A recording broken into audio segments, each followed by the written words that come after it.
어떤 주교가 그 배를 타고 바다를 건너가게 됐습니다.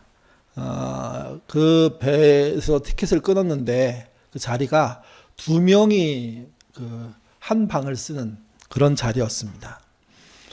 자기 자리에 가보니까 이렇게 굉장히 건장한 사람이 앉아 있는 거죠. 인사하고 자리에 앉아서 그 사람을 힐끗힐끗 쳐다봤더니 꼭 산적 같고 깡패 같더랍니다. 우리 그런 느낌 많이 받잖아요. 낯선 공간에 낯선 사람하고 있을 때 괜히 경계하는 마음들, 아마 주교도 그랬던 것 같아요. 근데 그 불안이 시간이 좀 지나도 해결이 안 되는 거예요. 더 불안해지는 거죠. 그래서 주섬주섬 자기 소중한 물건을 챙겨가지고 선장한테 맡기러 갔습니다.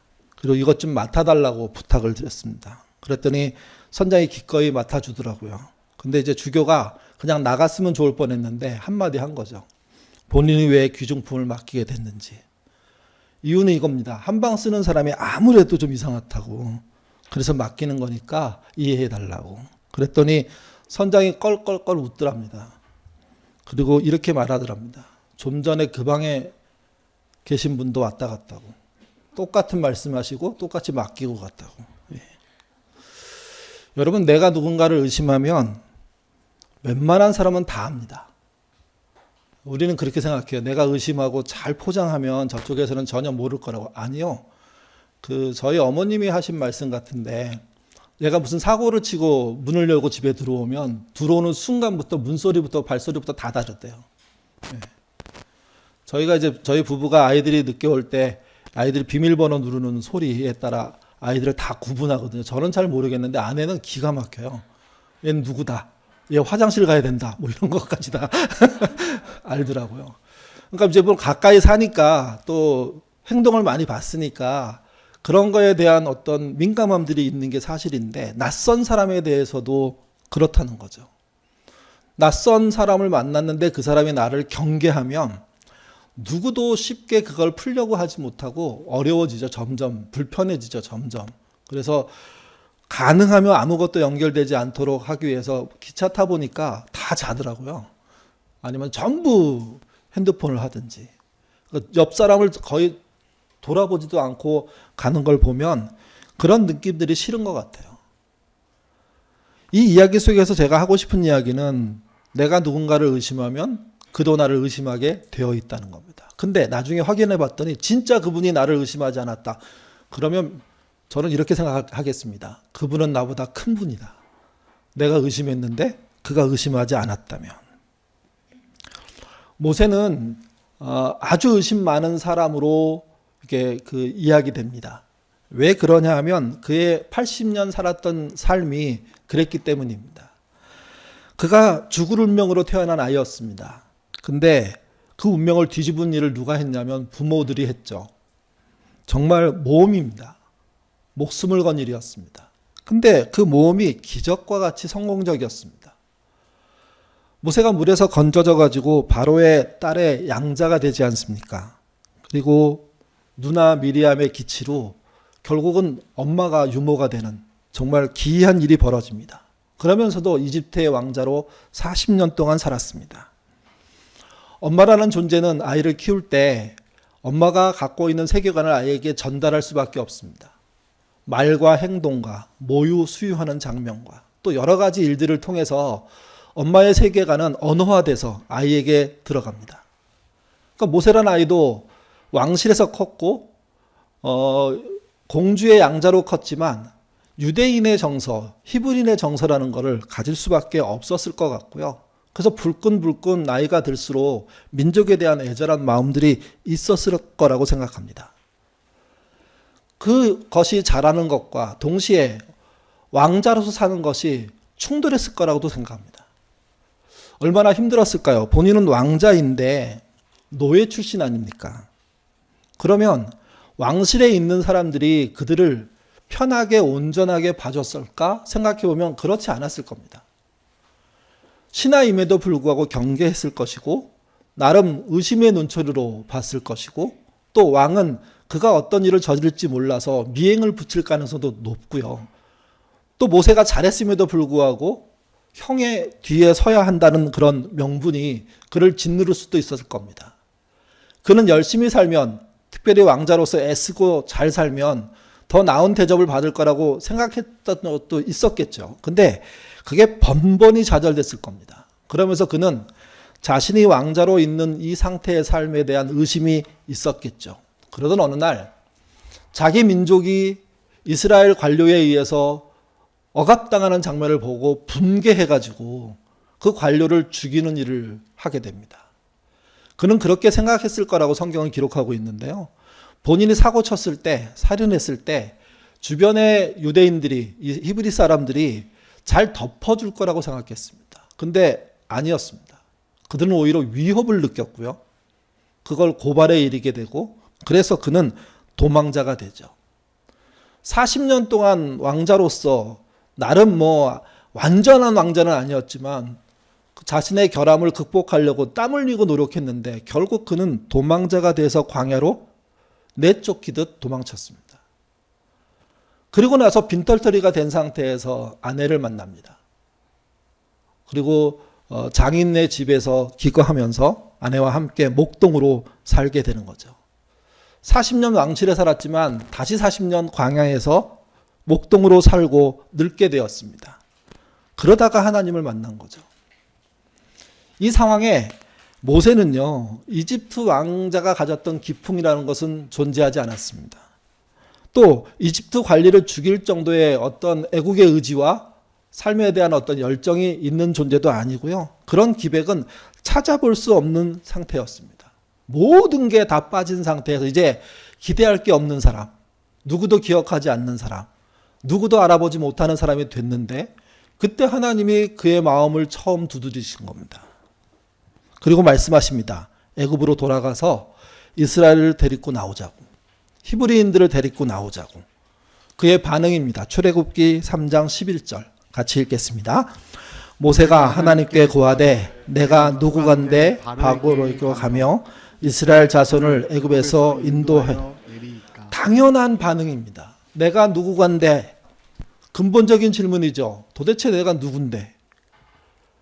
40년 전에 왕자일 수 있었지만, 그때 희망이 있었을 수 있었지만 이미 40년 동안 정말 광야에 묻혀 산 사람으로서 모든 게 끊겨진 존재인데, 능력도 없고 새로운 힘도 없고 가능성도 없는데, 그래서 하나님이 처음 그의 마음을 두드리고 그 이후에 한참 동안 모세는요, 하나님께 마음을 열지 않고 끝까지 논쟁을 했습니다.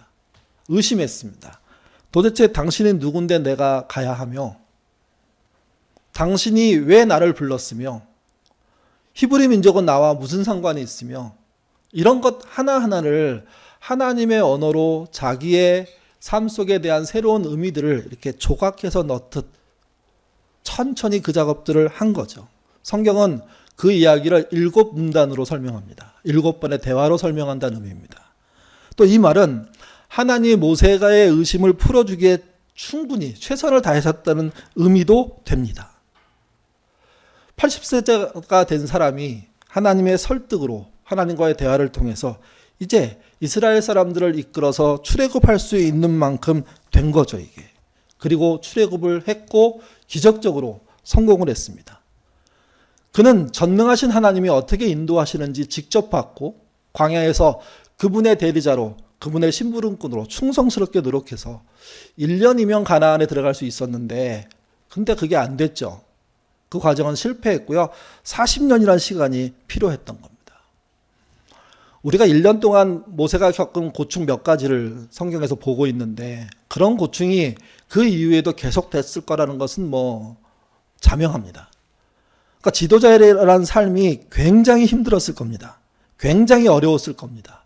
그가 아니면 안 되는 일들도 많았겠죠. 그렇게 순종 40년을 해서 80세, 120세가 되었을 때 당연히 그에게 주어질 선물이 있지 않습니까? 가나안에 들어가는 것.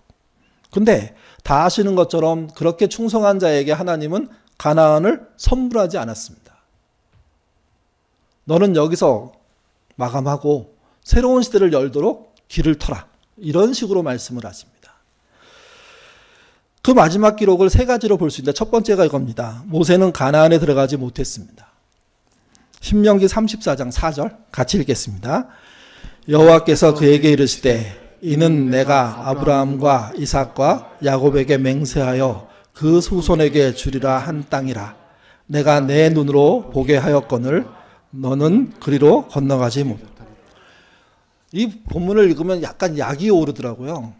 네가 눈으로 다 봤지. 근데 넌 못 들어가. 뭐 이렇게 저처럼 얘기하지는 않았겠죠. 하나님의 근엄하심 아니면 위대하심 다 여러 가지의 것을 보여주시면서 말씀하실 수도 있습니다. 아니면 그냥 마음의 감동으로 이야기를 하실 수도 있습니다. 근데 중요한 건 그겁니다. 진짜 너희의 민족의 수건 사업이었던 아브라함에게 약속되고 이삭에게 약속되고 야곱에게 약속됐던 그것이 지금 이루어진다.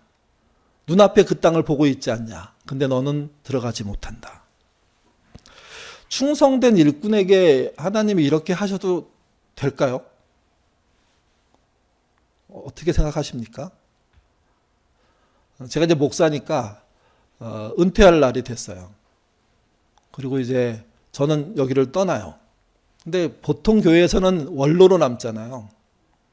원로의 영향력이 막강해서 저는 그렇게 하고 싶지 않고 그럴 마음도 없습니다. 그렇게 안 해야 된다고 생각하고요.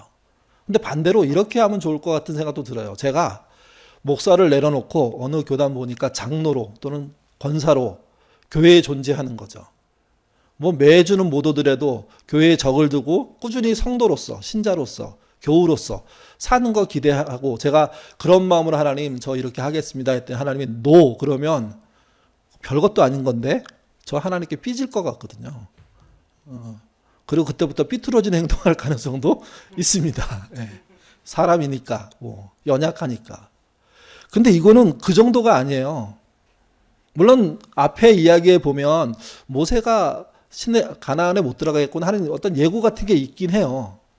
그렇지만 정말 모든 걸 포기했던 사람을 불러서 세우신 그분이 40년 동안 사용하고 난 다음에 너는 결과는 못 볼 거야 이렇게 말씀하시는 게 그게 참 합당하냐 이렇게 물으면 거기에 답을 할 수가 없습니다. 답도 안 나오고요. 그리고 야속할 수밖에 없죠. 두 번째 모세의 죽음은요. 묘지가 없습니다. 묘지가. 34장 5절 6절 같이 읽겠습니다. 이에 여호와의 종 모세가 여호와의 말씀대로 모압 땅에서 죽어 베부월 맞은편 모압 땅에 있는 골짜기에 장사되었고 오늘까지 그 묘를 아는 자가 없다. 이게 이제 오늘까지 아는 자가 없다는 말은 그 당시에는 있었을 거예요. 누군가 매장을 했을 거니까. 근데 그 다음에 그게 함구하게 된 건지 아니면 뭐 기록이 허술해서 잊어버리게 된 건지 알 수는 없는데 명확한 건 뭐냐면 그 이후에 묘지를 아는 사람이 없다는 거예요. 그냥 그 민족의 실수로 보면 그 민족 자체가 허술한 것이고 하나님이 잊어버리게 하셨다면 그것만큼 서운한 일이 또 어디 있을까요? 여러분 모세는 에녹처럼 그리고 엘리야처럼 승천한 게 아닙니다. 여기서 죽었잖아요. 그러면 그의 육신이 묻혀야 되고 그의 후손들은 그 장소를 알아야 되는 게 인간사의 일반적인 현상입니다. 그것까지 빼앗아 간다? 그게 충성할 자에게 할 일이었을까? 줄 선물이었을까? 생각해 보면 진짜 뭔가 멍함이 있습니다. 답답함이 있습니다. 건강이 갑자기 이상해졌을 때 사람들은 이런 생각합니다. 내가 뭘 잘못했기 때문에 이런 고생을 하는지를 묻습니다. 그때의 서운함이라는 게 너무 큽니다. 정말 성실하게 신앙생활 했던 분들이 연세 드셔갖고 갑자기 덜커덕 예상치 못한 질병에 걸렸을 때 한동안 이 질문 속에서 못 빠져나옵니다. 목사가 왔다 가도 소용이 없습니다. 예배를 드려도 소용이 없습니다. 서운한 건 서운한 겁니다. 근데 묘지까지 없다? 이거는 뭐 심해도 너무 심한 거죠. 이게. 세 번째는 모세는 아파서 죽지 않았습니다. 건강할 때 죽었습니다. 34장 7절입니다. 읽겠습니다. 모세 죽을 때 나이 120세나 그 눈이 흐리지 아니하였고 기력이 쇠하지 아니하였느라. 성경은 아파서 죽었다는 얘기를 쓰지 않고 있습니다. 아픈 분이 없었을까? 그건 모르겠습니다. 근데 120세 나이를 뭐 살아보지 못한 입장에서 상상이 불가한데 제가 가까이에서 가장 오래 사는 것을 뵌 게 103세 되신 분이었거든요. 그분은 그 얼마 전까지만 해도 아침에 일어나서 커피 끓여서 드시고 빵 드시고 하여튼 생활 자체를 나름 남들이 봤을 때 아직 돌아가실 때가 아니야 할 정도로 사시다가 어느 날 생명이 뚝 끊겼습니다. 그러니까 103세의 삶을 지켜보면서 또 들으면서 느낀 거는, 야, 103세라는 삶을 제 입장에서는 가늠이 안 돼요. 어떻게 살았는지 보면서도 모르겠어요, 사실은. 근데 여러분, 120세 보지도 못한 사람이 건강한 상태에서 어느 날 하나님이 데리고 갔다, 그렇게 얘기할 때 그게 뭐가 이해가 되겠습니까? 제가 말씀드리는 것은 모세의 죽음과 관련된 이야기를 생각하면 생각할수록 이해가 되는 게 별로 없습니다. 전부 다 좀 이상하고 애매하고, 이래도 되나? 왜 이럴 필요까지 있나? 이런 이유로 꼭 알고 싶네? 뭐 이런 거죠, 이게. 또 하나 이 건강의 문제와 함께 장례식 문제를 보면, 장례식이 30일 동안 진행됐다고 얘기돼요. 장례식이 아니라 아마 장례식이 끝나거나 아니면 그 절차가 30일 동안 진행됐다는 얘기겠죠. 우리의 장례식을 비교해 봤을 때. 그때 30일한 장례를 우리의 입장에서는 굉장히 길게 느껴지잖아요. 요즘은 뭐 3일, 2일, 하루 정도 있더라고요. 하루 정도. 근데 여기서는 30일이니까 충분했네 생각하는데, 아니요. 당시로 올라가는 기록에 의하면 일반적으로 부모님이 돌아가시면 가족이 30일장을 했답니다. 정확하게 어떤 방법으로 했는지 모르겠지만. 그러면 지도자로서 40년 산 사람을 그냥 일반 집에 부모님이 돌아가신 거하고 똑같이 대접했다는 얘기가 되는데, 이건 역시도 대단히 서운한 일이 될 수 있죠, 이게. 근데 중요한 건 이겁니다. 이렇게 서운한 상황들이 막 벌어지고 있을 때 모세는 이걸 어떻게 받아들였냐는 거죠, 이게. 유대인의 야사에 보면 이 이야기를 들은 모세가 하나님과 경론을 벌였다는 얘기가 있습니다. 나중에는 읍소까지 하면서 한 발짝만 들어갔다 나오게 해달라고 부탁했대요. 처음에는 제가 가나안에 들어가서 이런 일까지 제가 책임지고 하다가, 그리고 이게 되면 물러나겠습니다. 하나님이 노. 그러면 제가 요단강을 건너서 어디까지는 가보고 싶습니다. 하나님이 노. 그럼 요단강만 건너겠습니다. 그것도 안 돼. 요단인의 물이라도 밟겠습니다. 그것도 안 돼. 그래서 계속 밀려나가지고 결국은 너는 여기서 죽어야 돼. 제가요? 뭐 잘못했습니까? 하는 이야기가 야사에 있어요. 그러니까 그 이스라엘 사람 입장에서도 너무 황당한 거예요. 이렇게 뚝 끊기는 인생을 하나님이 인생으로 쓰셨다는 것 자체가 너무 서운한 거죠. 왜냐하면 하나님이 그렇게 모세에게 했다면 모세가 아닌 우리에게는 어떻게 했을까? 더 심하게 하시는 거 아니야? 하는 두려움이 생기기 때문이에요. 근데 어쨌든 성경은 그거 전체를 생략합니다. 싸그리. 그리고 결론적으로 얘기하는 거죠. 모세가 어떻게 받아들였냐. 신명기 33장 1절부터 보면 이유를 추정할 수 있습니다. 조금. 33장 1절 같이 읽겠습니다. 하나님의 사람 모세가 죽기 전에 이스라엘 자손을 위하여 축복함이 이러하니라. 그가 죽음을 받아들이고 유언을 남기는 축복 기도를 했답니다. 12지파에게 한 거로 성경은 나와 있습니다. 그 내용 중에 한 부분인데 33장 5절입니다. 읽겠습니다. 여수론에 왕이 있었으니 곧 백성의 두령이 모이고 이스라엘 모든 지파가 함께한 때. 여수론이라는 말씀을 드리려고 이 부분을 읽은 건데요. 이게 충직한 자, 곧고 올바른 자란 뜻인데 이스라엘을 모세가 이렇게 부른 겁니다. 근데 내용상으로 보면 이스라엘이 충직스러웠다, 올바고 옳고 곧았다, 발랐다 이렇게 말할 수 있기는 쉽지 않아요. 왜 그러냐면 우리가 읽은 출애굽기, 민수기, 신명기 이야기들을 쭉 읽어보면 그 이야기 속에 이스라엘은 되게 거칠었거든요. 모세를 만만하게 봤거든요. 하나님과 싸웠거든요. 그래서 하나님이 다 쓸어버리겠다고 막 얘기도 하시고 모세가 말리기도 하고 또 나중에는 정말 안 되니까 결국은 너희들은 광에서 다 죽는다는 심판까지 내렸고, 그랬으니까 이스라엘 전체로 따져봤을 때 그들을 이렇게 불러주기가 쉽지 않아요.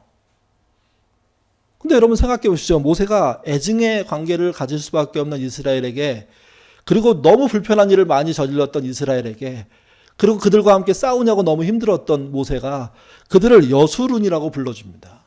올곧은 자라고, 충직스러운 자라고 얘기해요. 그리고 축복 기도를 하는 거죠. 여러분 축복기도의 역사를 짧게 얘기하면 모세 이전에 성경이 이뤘던 축복기도가 몇 개 있습니다. 첫 번째가 이삭의 두 아들의 축복. 이 두 아들의 축복이 어떤 내용인지 여러분 다 아실 겁니다. 핵심이 뭐냐면 큰 아들한테 100% 몰빵해 주는 거예요. 작은 아들한테는 너 큰 형의 종이야. 말 잘 듣고 순종해. 이게 축복의 내용이에요. 저는 야곱이 이 이야기를 이미 알고 있었고 여러 집에서 벌어지는 일을 보다가 야, 내가 이렇게 저 형 밑에서 종으로 사느니 이걸 뒤집지 않으면 못 살겠다 해서 저는 파축 사건을 일으켰고 그 다음에 아버지와 형을 속이는 사건을 엄마와 함께 저질렀다고 생각합니다. 그러니까 어쩔 수 없이 자기 인생을 뒤바꿔야 되는데 바뀔 수가 없으니까 도전한 거죠, 이게. 그 사건을 경험한 야곱이 자기 아들 12명을 축복해요. 그때는 어떻게 했을까요? 큰아들한테 몰아주지 않았습니다. 근데 똑같은 방식의 방법은 씁니다. 마음에 안 드는 아이들, 걔네들한테는 저주가 섞여 있는, 벌이 섞여 있는 축복을 하고요. 자기 마음에 들었던 아이들은 진짜 복을 빌어준 거죠. 이삭과 야곱의 축복을 정리하면 편가름이에요, 사실은. 긍정적으로는 질서죠. 큰형, 작은. 이거지만 생각해보면 편을 가르고 누군가는 종이 되고 누군가는 주인이 되는 과정을 만들어주는 축복이었어요, 이게요. 그게 모세의 조상들이 자신의 인생을 마감하면서 가족에게 남긴 거예요. 그 시대는 그게 옳다고 생각했던 거예요. 그 시대에 그 정신에 순종하는 사람도 많았겠죠. 근데 야곱과 같은 사람도 있었다고요. 불편한 사람들. 이 편가름을 넘어서는 축복을 누가 했냐? 그게 모세가 한 기도입니다. 모세가. 차별이 없는 축복 이렇게 얘기할 수 있습니다. 그 내용 중에 한 부분 33장 29절 읽겠습니다. 이스라엘여 너는 행복자로다. 여호와의 구원을 너같이 얻은 백성이 누구뇨? 그는 너를 돕는 방패시요 너의 영광의 칼이시로다. 내 대적이 내게 복종하리니 내가 그들의 높은 곳을 밟으리라. 여기 등장하는 말이 행복자란 말인데 원어의 의미는 지복, 지극한 복, 위로부터 오는 복 이렇게 설명할 수 있는 단어라고 볼 수 있습니다. 이스라엘을 행복한 사람이라고 불렀습니다. 여러분 행복이라는 말은 행복하게 보여야 할 수 있는 말이에요. 근데 더 재밌는 건 뭐냐면 행복이 보이는 건 행복한 사람의 눈에만 보여요. 행복하지 못한 사람은 남의 행복을 나쁘게 봐요. 곡해해서 봐요. 가면 썼다고 얘기해요. 그래서 본인도 삐뚤어지는 거, 더 삐뚤어지는 거예요. 본인이 넉넉하고 행복하면 남의 행복, 심지어 남의 어려움도 가능성으로 볼 수 있어요. 왜 우리가 누군가의 삶들에 대해서 삐딱한 시선을 오랫동안 갖고 있냐? 그것은 내가 행복하지 못함이 아닐까 한번 생각해 볼 필요가 있어요. 내가 차별에 익숙한 사람이 아닐까? 내가 편가름에 익숙한 사람이 아닐까? 신앙생활 하면서 목사로서 제일 교우들과의 갈등 속에 가장 어려운 게 뭐냐면 누구의 편이냐고 저한테 묻는 거예요. 목사님 누구 편이세요? 목사가 뭐라 그러, 여러분 한번 답을 해보세요. 제가 집사님 권사님한테 누구 편이세요? 목사 편이세요? 집사님 편이세요? 이렇게 물으면 여러분 뭐라고 대답하실래요? 저 이 질문 많이 받아요. 생각보다 많이 받아요. 당황스러워요. 누구 편이 어디 있어요? 다 우리 식구인데 이렇게 얘기하면 이렇게 피해간다고. 확실하게 제 편이 되셔야죠. 이렇게 얘기해요. 그 편 안 되면 그 다음부터는 거리가 생겨요. 띄엄띄엄 돼요. 갑자기. 희한하다. 나는 성경대로 못 살아서 나도 고민이지만 그래도 그 선을 안 넘어가려고 지금 애써 답을 찾고 있는 건데 목사가 되게 힘들겠구나. 내가 이렇게 질문하면 이렇게 생각하지 않고 거봐 내 편이 아니잖아. 이 시선이 얼마나 큰 복잡함을 만들어내는지 몰라요. 여러분 잊지 않으셔야 돼요. 우리가 차별하는 시선으로 상대방을 보면 차별한 내용밖에 안 보여요. 아니 더 과장해서 차별하지 않은 것까지도 차별로 보여요. 우리가 행복하다면 넉넉해집니다. 저쪽에서 무슨가 오해를 일으킬 만한 일을 하더라도 그 사람을 품을 수 있는 마음이 저절로 생겨요. 그래서 아이들이 잘못했을 때 내 마음이 옹색해졌을 때는 너무 지나치게 과하게 반응하잖아요. 그러면 아내가 묻죠. 여보, 바깥에서 무슨 일 있었어? 그게 무슨 뜻일까요? 당신 정상적이지 않아. 지금 그냥 이렇게 해도 되는 일을 왜 이렇게 버럭버럭 화를 내? 그 이유가 내가 행복하지 않으니까. 여러분, 내가 행복하면 좀 삐딱한 것도 괜찮게 보여요. 그럴 수 있다고 생각할 수 있어요. 모세가 지금 삐딱할 수 있는 상황이에요. 열받아가지고 하나님께 대들고, 야, 내가 너희들 돕다가 이 꼬라지가 됐어. 가나안도 못 들어가 하고 다 엎어버리고 그야말로 내가 애굽으로 갈래. 뭐 이렇게 얘기할 수 있는 상황이에요. 근데 그 모세가 이스라엘을 축복하는데 선대들이 했던 축복하고는 전혀 다른 편가름이 없는 축복을 하는데 그들을 부를 때 너희들은 진짜 행복한 사람이었다. 그리고 행복한 사람이다. 라고 말할 수 있는 내용을 내놓은 거죠. 이게. 요즘 시중에서 이렇게 강의 많이 하는 분이 그런 얘기 하더라고요. 결혼 상대를 찾을 때 제일 중요한 건 미모나 재력이 아니다. 제일 중요한 건 그 사람의 모국어다. 모국어라는 게 엄마가 쓰는 말이라는 뜻이래요. 좀 더 확대하면 아빠와 엄마가 같이 쓰는 가족의 언어라는 거예요. 그 언어가 무엇인지 확인하지 않고 결혼하는 게 가장 미련한 짓이다. 여러분, 서로 사랑에 빠진 사람들이 좋은 언어로 얘기하죠. 근데 그 언어 뒤에는 뭐가 있냐면 모국어가 존재한다는 거예요. 그 모국어를 들어보도록 시험하든지 상황을 만들든지 대화를 하든지 이것조차 확인하지 않고 이 한 사람의 위장된 언어에 속아가지고 결혼하면 나중에 모국어를 만나게 될 건데 그 모국어는 충격적일 거라는 겁니다. 너의 삶의 자체를 흔들어 버릴 거라는 겁니다. 여러분, 사람의 모국어가 잘못될 수 있습니다. 그래서 그 사람의 언어가 잘못될 수 있죠. 신앙은 뭘까요? 그렇다면 하나님의 언어를 배우는 거예요. 그분이 그 언어를 어떻게 쓰시는지, 어떻게 말씀하시는지. 왜 성서가 중요하냐면 하나님의 언어가 거기 기록되어 있기 때문이에요. 성경은 한 글자 한 글자가 모두 하나님 말씀은 아니에요. 사람의 생각도 있고 심지어 오류도 있어요. 잘못 기록도 있어요. 근데 중요한 건 그냥 그 안에 하나님의 뜻이 들어있는 말씀들이 있는 거예요. 신앙은 그 언어를 내 언어로 바꿔서 내 세계관을 바꾸는 거예요. 내 삶을 바꿔나가는 거예요. 사람마다 조금씩 다를 수 있어요, 느낌이. 그래서 모양이 다르고 뭐 교파가 다르고 이럴 수 있어요. 그 다양성을 인정하면 더 좋은 거예요. 문제는 뭐냐면 그분이 주신 언어를 내가 안 배우고 내 마음대로 40년을 살고 80년을 살고 120년을 살면 나중에 이런 상황 됐을 때 하나님과 대판 싸우죠. 그리고 나는 안 믿어. 야, 그런 하나님 어떻게 믿냐 하는 종교를 낼 수가 있어요. 모세는 그럴 기회를 얻었던 거예요. 기회라 그러면 안 되지만. 근데 그렇게 안 했습니다.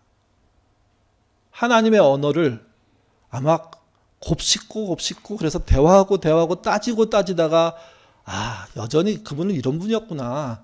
내가 전에도 좀 알았지만 진짜 확실하네. 그러면 나는 이렇게 해야지.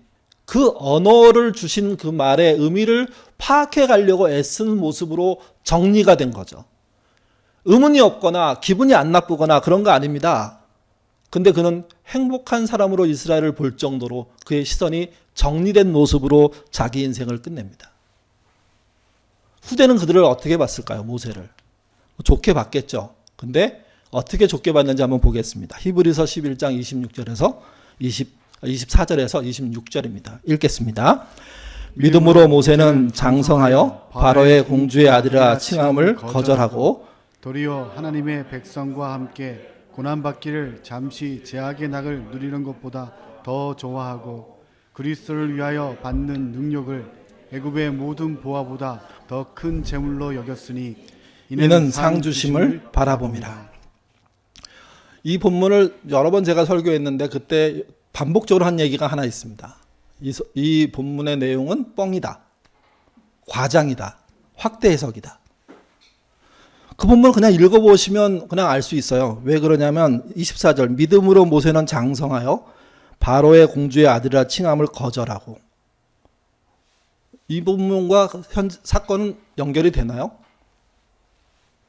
그럴 수도 있어요. 갑자기 민족에 대한 사랑이 끓었고 자기 동족이 박해받는 거에 대해서 억압당하는 데서 분개해서 사람을 죽였을 수는 있습니다. 근데 그거를 믿음으로, 하나님을 보는 믿음으로 행동했다고 표현할 근거는 없습니다. 성경에서는.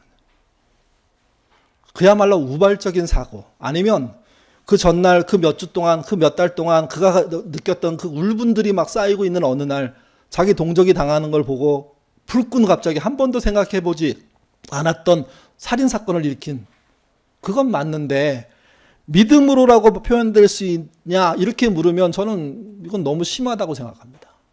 의분으로 그러면 가능합니다. 동족을 사랑하는 마음으로 그러면 가능합니다. 그냥 그것도 아니라면 그냥 사람을 박해하는 그 나쁜 놈 때문에 분개해서 그건 가능합니다. 그렇지만 믿음으로 장성해서 바로의 공주의 아들의 칭함을 거절하고 광야로 떠난 거 아닙니다. 두 번째 25절, 도리어 하나님의 백성과 함께 고난받기를 잠시 죄악의 낙을 누리는 것을 좋아해서, 이것도 아니죠. 사실은요. 이런 것이 성경에는 기록되어 있지 않습니다. 모르겠습니다. 다른 진짜 사건 속에서는 기록이 돼 있어서 이렇게 기록한 건지 모르겠지만 이럴 가능성이 대단히 낮습니다. 마지막으로 26절, 그리스도를 위하여 받은 능력을 애굽의 모든 보화보다 더 큰 재물로 여겼다. 그럴까요? 이 이야기는 후대가 넣어놓은 이야기 아닐까요?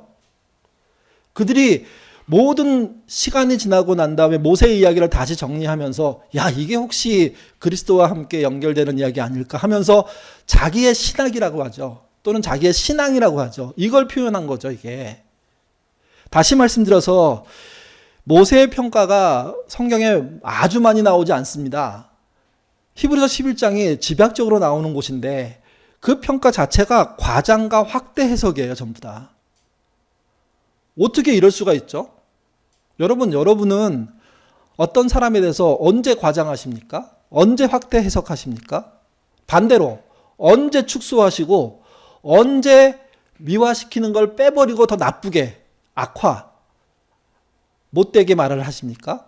저는 이 두 가지를 비교해보면 이 상황이 이해될 수 있다고 생각해요. 무슨 말이냐면 진짜 좋은 모습을 보여주고 역사의 뒤편으로 사라진 조상에 대해서 후대는 과장하게 돼 있습니다. 왜 그러냐면 언어라는 게 시간이 지나면 쌓이는 거거든요. 할아버지가 말씀해 주시고 아버지가 말씀해 주시고 그리고 내가 말을 하게 될 때 할아버지가 했던 이야기를 그대로 전달하는 경우는 없습니다. 전부 해석해서 전달을 하죠.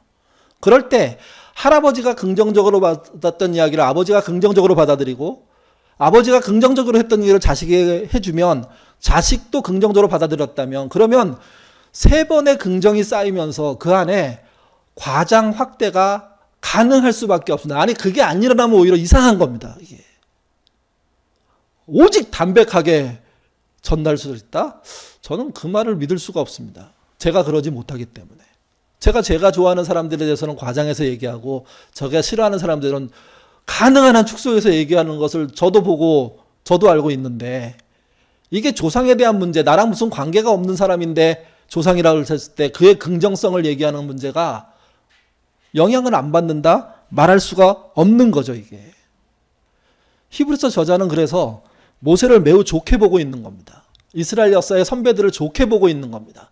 그러면서 그들의 의미를 자기 시대의 신학적인 의미로서 해석까지 하면서 그리스도와 연결까지 시키면서 그래서 그것을 그 당시의 교우들에게 그 당시의 믿음의 사람들에게 또 이스라엘 사회에게 얘기하고 싶은 겁니다.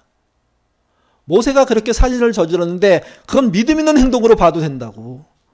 모세가 그렇게 고난받고 어려움 속에서 뛰쳐나오고 정말 어려운 일을 겪었는데 그거는 하나님과 함께하는 행동으로 봐도 된다고.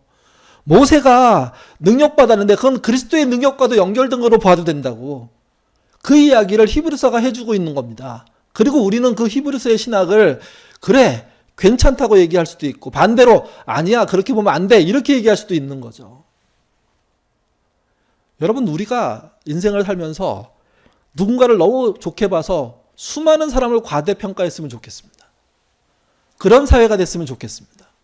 좋게 얘기해 주는 게 아니라 좋게 느끼고 좋게 말하고 그렇게 말함으로써 행복하고 그렇게 말함으로써 넉넉해지고 그렇게 말함으로써 뭔가 더 가능성을 볼 수 있는 그런 분위기였으면 좋겠습니다. 물론 하지 않은 걸 했다고 하고 업적이 아닌 걸 업적이라고 하고 이거는 문제가 있는 거긴 합니다. 근데 좋은 말이란 좋은 태도로 살았다고 인정해 주는 거란 그의 이야기를 좀 더 미화해서 걸었는데 날랐다고 얘기하는 건 할 수 있는 이야기라는 겁니다. 그 이야기가 행복한 사람들이 갖고 있는 이야기고 그런 이야기는요 뭘 갖냐면 회복력을 갖습니다. 정말 아팠는데 아픔을 이긴 사람의 이야기가 허투루 들리지 않죠. 특별히 환자들에게는. 한 번도 아파오지 않은 목사가 와서 거룩한 언어로 놀랍게 기가 막힌 기도를 통해서 안수를 한다고 하더라도 같은 병을 겪은 사람이 와서 아무 말도 안 하고 손만 탁 붙잡는 거하고는 차원이 다릅니다. 저는 하나님의 역사도 다를 거라고 생각합니다. 왜?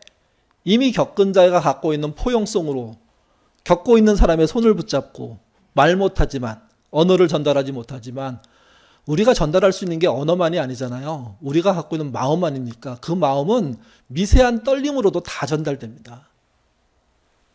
말보다 그 떨림이 훨씬 더 강력합니다. 그래서 그런 경우 있어요. 교회에서 수련회 갔을 때 두 줄로 만들어가지고 아니면 이렇게 돌아가면서 안아주는 시간 갖잖아요. 이게 남녀가 유별해서 애매하기도 하고 남자끼리 안으면 더 애매해요. 그 느낌이. 그리고 배부른 사람끼리 안으면 더 황당해요. 서로 안 닿는 이 느낌이 얼마나 애매한지. 근데 여러분 그거 아실 거예요. 근데 달라요. 손만 붙잡는 거하고 안아주는 건 차원이 다르게 다가올 때가 많아요. 처음에 얼마나 막 힘듭니까? 그걸 왜 그 분위기를 만들어서 그걸 또 해야 돼? 근데 여러분 하고 나면 거기 남는 게 있어요. 모세의 행복함은 말로 남아있지만 근데 여러분 그 당시에 모세를 느꼈던 사람들은 자기의 정서로 기억할 거 아니에요. 그 정서가 얼마나 강력했는지 후대에 계속 전달되면서 여러분 지금까지도 그리고 우리가 민족적으로 관련도 없는데 우리까지도 그런 느낌을 읽고 있는데 그 느낌이 그 사람이 행복했기 때문에 나올 수 있는 거라고 저는 생각합니다. 물론 거기에 미화, 과장, 확대가 있습니다. 반대로 정말 싫어하는 사람은 미화해주지 않습니다. 더 나쁘게 얘기하죠. 그래서 그럴 수 있어요. 우리가 역사적으로 진짜 나쁜 놈이라고 알고 있는 그 사람은 실제는 되게 착할 수도 있습니다. 우리가 생각하기에. 과장된 거죠. 그것도. 결론은 이렇습니다. 모세는 80년의 인생에서는 그리 좋은 게 없었습니다. 마지막 40년은 거의 하나님께 불려나와서 시키는 일을 하면서 좌충우돌을 했겠죠. 근데 그의 마지막은 점점 좋아졌다는 말이 맞을 것 같아요. 정말 점입가경의 모습으로 점점 나아져. 근데 그게 뭐 엄청나게 위대하다 이렇게 말할 수는 없습니다. 근데 그의 인생의 끝이 하나님의 여기까지다. 건강하지만 이걸로 족하자. 그랬을 때 뭐 여러 가지 질문하는 거 그건 저는 당연하다고 생각합니다. 근데 납득이 돼서 거기서 스톱할 수 있었고 그 스톱으로 가나안의 시대가 열렸던 거죠. 새로운 시대가. 아마 가나안으로 넘어갔으면 모세가 걸림돌이 될지도 몰라요.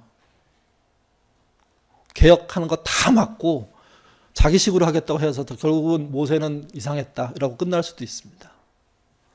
모세가 행복하게 끝낼 수 있었기 때문에 이스라엘에게 회복력이라는 게 생길 수 있었던 거죠. 행복한 사람. 그래서 여러분 되셔야 됩니다. 억지로 말로 행복한 게 아니라 그분의 언어를 배움으로. 그게 우리의 모국어가 됨으로. 그리고 그 언어를 우리의 후손들에게 전달해 줌으로. 그걸 행복으로 느낀 아이들이 또다시 그것을 우리의 후대에게 전달해 준다면 그 행복한 사람이 진짜 회복력을 갖고 있는 사람이죠. 그런 삶 사시기를 주님의 이름으로 부탁드립니다. 기도하겠습니다. 행복한 삶을 살고 싶습니다. 근데 꼭 그것이 돈 많은 삶으로 연결될 때가 많습니다. 행복하면 맛있는 거 먹어야 되고 좋은 거 봐야 되고 좋은 환경 누려야 된다고 그러기 위해서는 돈이 필요하다고 다시 그렇게 돌아갑니다. 돈을 행복하게 볼 수 있을까 생각해 보면 그리 만만한 일이 아닌데 우리는 행복하게 돈을 벌 수 있을까는 생각하지 않고 그저 돈으로 행복하다는 세상 속의 세계관에 빠져 있습니다. 우리가 예수님을 믿는다면 그 세계관으로부터 벗어나서 하나님이 주시는 언어, 그 언어를 통한 세계관으로 바뀌어야 된다고 생각합니다. 말씀을 왜 읽어야 할까? 기도를 왜 해야 할까를 우리가 늘 놓치는데 그것은 그분의 언어를 배워 그분의 세계관 속에 우리가 살게 되는 것을 기대하기 때문입니다. 그런 신앙의 길 가게 하시고 또 그것으로 인해서 이루어지는 행복, 그게 더 나은 행복이란 사실을 우리 마음속에 새길 수 있도록 인도하여 주옵소서. 그리고 그런 행복한 사람들이 교회 내에 많아서 세상을 향해서 그들을 여수론이라고 불러주고 그들이 행복할 수 있다고 말해주는, 그리고 행복하기를 빌어주는 그런 신자 교회 될 수 있도록 인도하여 주옵소서. 특별히 예인교회가 세상을 향해서 너희들의 행복을 얘기할 수 있는, 세상의 행복을 얘기해 줄 수 있는 그런 교회로 거듭나도록 인도하여 주옵소서. 우리의 새로운 예배 장소가 또 새로운 운영위원들이 그런 일을 하는 사람들로 세워지길 원하오며 예수님 이름으로 기도드립니다. 아멘.